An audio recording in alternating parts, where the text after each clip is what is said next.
नमस्कार, मेरा नाम अमित सेनगुप्ता है। मैं हिंदू स्टडीज़ का विद्यार्थी हूँ। मेरा पेपर कोड 09 है। स्टडी पेपर स्टडी ऑफ धर्म। मैं कर्मों के 4 प्रकार के बारे में अपना विचार व्यक्त कर रहा हूँ।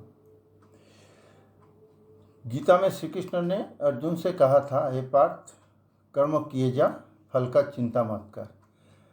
इस कथन में ये दर्शाया गया था, फल जो है वो कर्मों का अनुसार ही मिलेगा। अब जैसा कर्म करेंगे फल आपको ऐसा ही प्राप्त होगा। अच्छे कर्मों का अच्छे फल होता है, बुरे कर्मों का बुरा फल होता है, और जो संचित होते रहता है ने अगले जन्म के लिए। ऐसा समाज में हम लोग कभी कभी देखते हैं, किसी इंसान का बच्चे बहुत अच्छा करता है या को उसका बहुत अच्छा हर चीज़ में अच्छा होता है, तो हम लोग ये बोलते हैं ये उनका पिछले जन्म का कर्म का फल इस जन्म में मिल रहा है। जरूर पिछले जन्म में बहुत अच्छा काम किए थे जिसका फल उनको ये जन्म में मिल रहा। और कभी कभी ये देखा जाता है किसी आदमी का साथ बहुत बुरा होता है, बहुत अनहोनी होता है, वो तो हम लोग ये बोलते हैं, हम लोग अपना पिता माता से ये भी सुने थे, जो जरूर कोई ऐसा काम किए थे पिछले जन्म में जिसका फल उसको इस जन्म में इस रूप से प्राप्त होता है। तो इस प्रकार हम लोग ये भी समझ में देखा, कोई छोटे बच्चा रहता है तो 3-4 साल का उम्र है, जो संगीत का प्रतिभा इतना है, वो कोई बड़ो सोच नहीं सकता जो इतना अच्छा गा लेता है। जैसा माँ सरस्वती उसका कंठ में विराजमान है। तो और ये भी देखा जाता कोई बच्चे को IQ इतना अच्छा होता है, वो इतना प्रतिभाशाली होता है, कुछ भी पूछो वो सरासर जवाब दे देता है। कुछ टीवी में एक बार देखा था, एक बच्चे को किसी भी देश का कैपिटल क्या है वो तुरंत उसका जवाब दे देता है। इसका मतलब क्या है, जो वो जो पिछले जन्म का जो उसको माने संचित है, जो पिछले जन्म जन्मांतर के बाद भी वो इस जन्म में उसका तुरंत फलीभूत होने लगता है। तो इस प्रकार हमारा सनातन धर्म में भी कर्मों का व्यापक स्तर में चर्चा किया गया है। इसमें कर्मों को 4 प्रकार से बांटा गया है। जैसा एक है प्राप्त कर्म, दूसरा है संचित कर्म, तीसरा है क्रियामान कर्म, चौथा है आगामी कर्म। प्राप्त कर्म है जो पिछले जन्म का संचित फलों का फल इस जन्म में मिलने लगता है।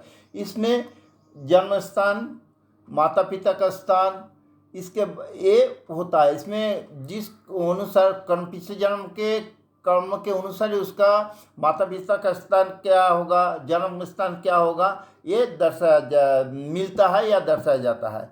दूसरा है संचित कर्म। इसमें भी पिछले जन्म का जो संचित कर्म थोड़ा इस जन्म में मिलना चालू हो जाता है। इसमें लेकिन इसके लिए कुछ प्रयास करने पड़ता है। जो उसको संस्कार कैसा होगा, उसके लिए उसको किस आदमी से वो मिलेगा, वो आदमी किस विचार का होगा, वो किस धर्म को उसको कैसा उसका रुख रहेगा, वो इस हिसाब से उसको इस जन्म में जो वो तो संचित कर्म का जो फल है इस जन्म में, लेकिन कुछ प्रयासों के जरिए उसको इस जन्म में भी उसका फल को मिलने लगता है। तो और जिसका क्रियामान क्रम में ये होता है कि वो जो कर्म करेगा तो इसमें उसको तो वर्तमान में जो कर्म का फल उसको मिलेगा, फिर कुछ फल जो है वो अगले जन्म के लिए संचित हो जाता है। क्रियामान क्रम में अच्छा संस्कार से जो पाले वाला है उसका तो अच्छा होगा ही, साथ में उसका जो कर्म फल जो है वो अपना फिर अगले जन्म के लिए वो संचित हो जाता है, जो बाद में मिलने का होता है। उसका बाद होता है आगामी कर्म। आगामी कर्म में एक व्यक्ति द्वारा वर्तमान जीवन में किए जाने वाले भविष्य का कार्यों का प्रतिनिधित्व करता है। ये क्रियाएं भी व्यक्ति के नियंत्रण में होता है। व्यक्ति कैसा काम करेगा उसका नियंत्रण व्यक्ति का ऊपर ही होता है। बहुत समाज में कैसे हमको रहना है, किस हिसाब से किसका साथ क्या विचार रखना है, कैसे हम अच्छा काम करें, कैसे हमको संस्कार दे, इसे ये आपका क्रियामान कर्म का ऊपर निर्भर करता है।